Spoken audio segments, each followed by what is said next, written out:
Let's start with what we know.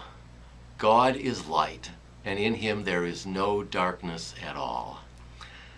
But starting at noon, for 3 interminable hours, while Jesus increasingly struggled even to breathe, growing ever weaker, there was nothing but darkness. Finally, Jesus could take it no longer and cried out, my God, why have you forsaken me?" Was Jesus wrong? Was this a delusional cry of despair without foundation in fact or reality? After all, God is omnipresent. Surely God was present, for how can there be any place where God is not present? But God is light, and in God there is no darkness whatsoever. Could it be that this remarkable, stunning, Good Friday darkness was nothing less than the absence of God? I'm not competent to answer this question with absolute confidence and unshakable certitude.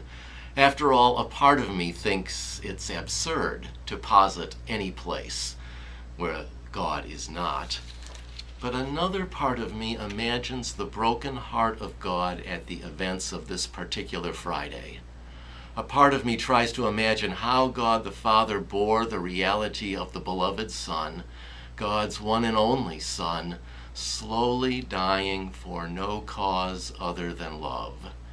And maybe for an instant, or 3 hours for us humans, God could take no more and averted her fatherly, motherly eyes to shed a tear of heartbroken love. Or maybe it was to resist the impulse to respond in anger. Who knows? When you and I feel most bereft, when we feel certain that in our pain God has abandoned us, perhaps God is absent just for a moment, but not because God doesn't care, but precisely because he does. And out of infinite compassion, for that briefest of moments is grieving, is weeping, with averted eyes, alone. My God, why have you forsaken me? Perhaps it was for love.